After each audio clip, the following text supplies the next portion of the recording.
this morning. We have three of our colleagues that will be able to answer your questions and give you more context and background as to what is happening with the budget changes. So first of all, we have Chandramouli Ramanathan, whom you know very well, the controller. He's accompanied by Sharon Borsitz, who is Chief of Contributions in his office.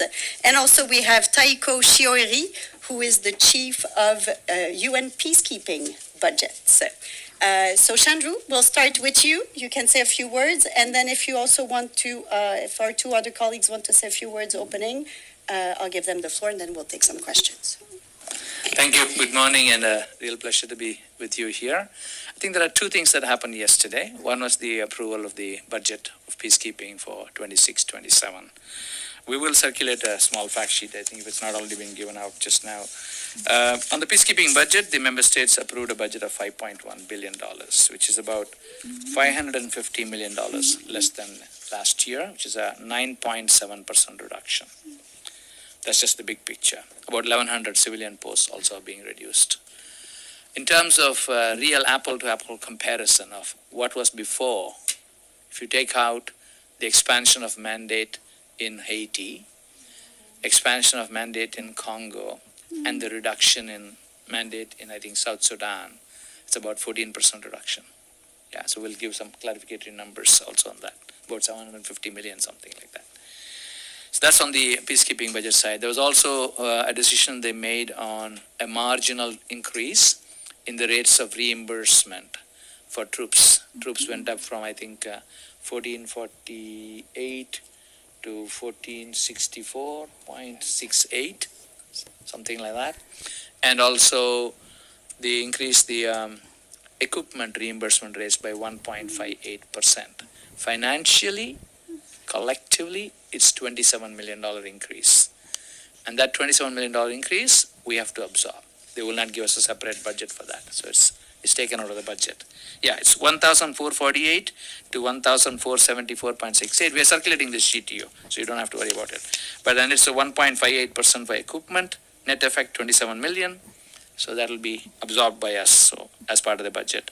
And the original number I gave you on the budget is 9.7%, a reduction of 550 million. Budget went down by 550 million to 5.1 billion. And then if you take out those mandates, new mandates, the real reduction is 14%. Or $752 million. Civilian staffing reduction, more than 1,100 positions have been cut. So that's the big picture on the budget side. But the more momentous decision yesterday was fixing that Kafkaesque problem that we've been talking about again and again and again. In simple terms, again, I have a nice deck for you, which gives all the data and information, but I'll just summarize it very quickly for you. You know the old story that our regulations written in 47 provided that any money not spent, like any government, has to be returned. But the problem is, it didn't say return the cash. It said deduct it from the next bill.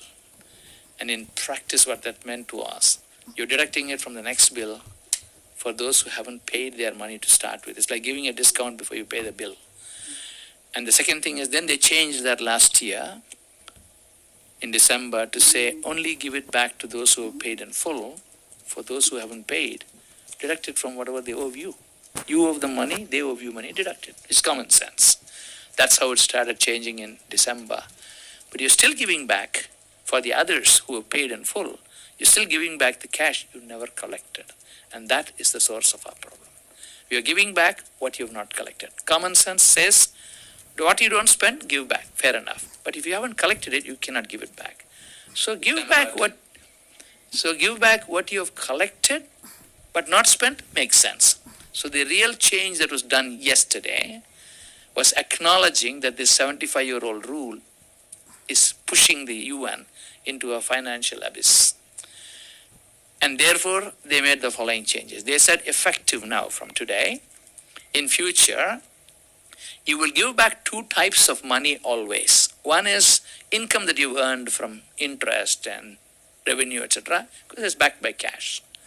Any money you did not spend from a previous period, blah, blah, blah, blah, nothing to do with liquidity. So in other words, if you are returning money to member states, but had nothing to do with shortage of cash, give it back. Whatever money you did not spend, they are saying, look at it more carefully. what part of it was caused by lack of cash, what part of it is normal. If it is not backed by cash, don't return it. If it is normal, return it. In other words, from now on, they will look at, have you collected 100% of the bill that you have sent out? If you have collected 100%, there's nothing to do. You spend the money. If you collect more than 100%, that means you're collecting arrears. If you ever collect more than 100%, we cannot spend it because budget is gone. Then you return the money back.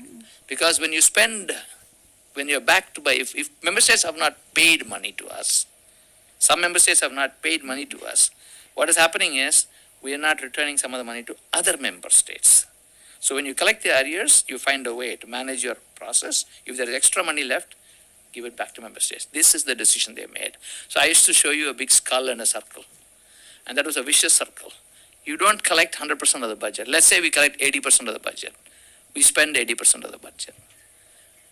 That's fine. You manage that year. But now the 20% that you did not spend, they're saying deduct it from next year's bill. So next year I cannot collect more than 80%. How can I spend 100% when I collect 80%?